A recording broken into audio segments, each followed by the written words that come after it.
నమస్కారం.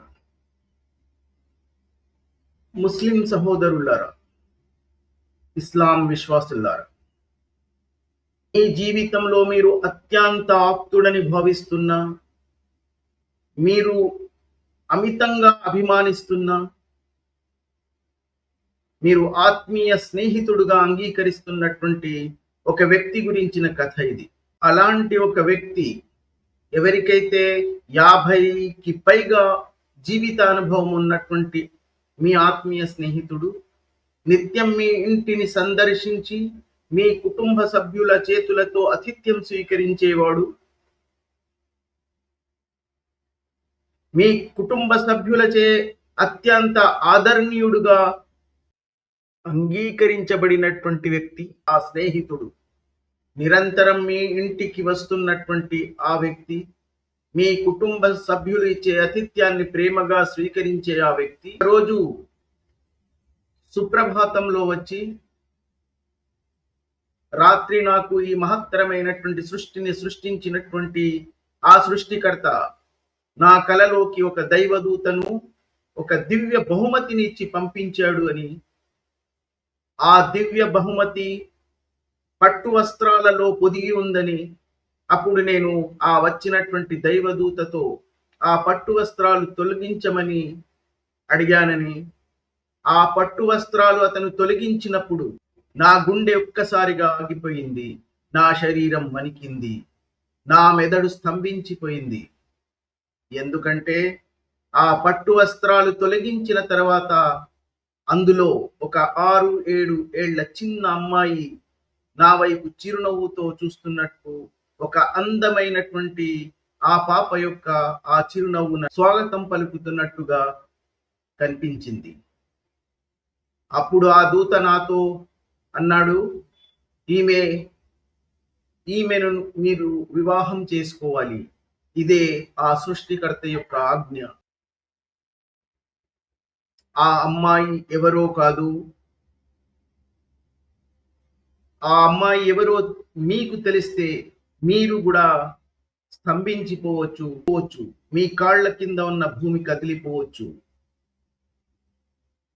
కానీ ఎప్పుడైతే ఆ సృష్టికర్త నన్ను ఆజ్ఞాపించాడో, ఆ ఆజ్ఞను నేను మీ ముందు ఉంచి, ఆ కోరికను మీ ముందు ప్రస్తావించవలసిన అవసరం ఉంది కనుకనే, ఎందుకంటే అది ఆ సృష్టికర్త ఆజ్ఞ కాబట్టి. ఆ ఆ పట్టు వస్త్రాల్లో పొదిగి ఉన్నటువంటి ఆ అందమైన ఆ చిన్న పాప మరెవరో కాదు, మీ యొక్క 6 సంవత్సరాల మీ చిన్న అమ్మాయి అని మీ ఆత్మీయ స్నేహితుడు మీకు ఇలాంటి ఒక కథ మీ ముందు ప్రస్తావించినప్పుడు, లేదా మీ ముందు ఉంచినప్పుడు మీరు ఎలా భావిస్తారు? మీరు ఎలా ప్రతిస్పందిస్తారు? విశ్వాసం ఆధారంగా ఇలాంటి కోరికను ప్రస్తావించినటువంటి ఈ మహానుభావుడి యొక్క ధార్మిక విలువలేమిటి? మరి ఎవరి ముందైతే ఈ కథను ప్రస్తావించిన తర్వాత, ఎవరైతే తన 6 సంవత్సరాల కూతుర్ని ఈ ఆత్మీయ స్నేహితుడని భావిస్తున్నటువంటి తన యొక్క స్నేహితునికి వివాహం చేసి ఇచ్చినటువంటి ఈ వ్యక్తి యొక్క నైతికత ఏమిటి అన్నది మీ జీవితంలో మీరు ఎప్పుడైనా ఒక్కసారి ఆలోచించగలిగారా? లేదా ఇప్పుడైనా ఆలోచిస్తారా? ప్రపంచంలో మామూలుగా ఏ తండ్రి అయినా సరే ఇలాంటి ప్రస్తావన ఎవరైనా స్నేహితుడు తన ముందు ఉంచితే వాణ్ణి తరిమి కొడతాడు అన్నది వాస్తవం, అదే నిజం. కానీ ఒక విశ్వాసాన్ని ఆధారం చేసుకుని ఇలాంటి ఒక కథ సృష్టించి 6 సంవత్సరాల అమ్మాయిని వివాహం చేసుకున్నటువంటి ఆ వ్యక్తి యొక్క ధార్మిక విలువలేమిటి?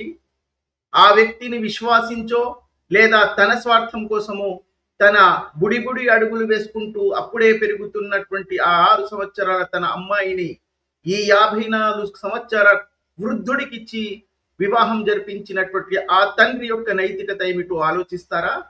లేదా విశ్వాసంలో మీరే మూర్ఖులుగా ప్రవర్తిస్తారా అన్నది మీ విజ్ఞతకి వదిలేస్తున్నాం. ఆ ఆత్మీయ స్నేహితుడు మరెవరో కాదు, మీ స్వయం ప్రఖ్యాపిత ప్రవక్త. అతని స్నేహితుడు ఆ స్వయం ప్రఖ్యాపిత ప్రవక్త యొక్క ఆత్మీయ స్నేహితుడు అబూబకర్. ఎవరి ఇంట్లోనైతే ఈ 6 సంవత్సరాల అమ్మాయి చిరునవ్వుల చిందులు వేస్తూ అప్పుడే తన జీవితాన్ని ప్రారంభిస్తున్నటువంటి ఆ చిన్నారి పాపను ఈ అబూబకర్ ఈ 54 సంవత్సరాల స్వయం ప్రఖ్యాపిత ప్రవక్తకు వివాహ రూపంలో బహూకరించినటువంటి కథే ఇది. ఏదైనా ఈ మహత్తరమైనటువంటి విశ్వాన్ని సృష్టించిన సృష్టికర్త ఒక వ్యక్తి ఒక్క కోరిక తీర్చడానికి ఇలాంటి సందేశాలు, ఆజ్ఞలు పంపిస్తాడని మీరు భావిస్తున్నారా?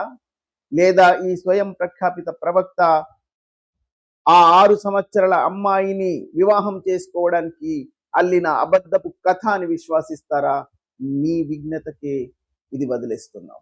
ఇప్పుడైనా మీ యొక్క మస్తిష్కంలోని పొరలను వికసింపజేసి తార్కికంగా, సృజనాత్మకంగా ఆలోచించి మీ విజ్ఞతను మీరు ప్రదర్శించండి.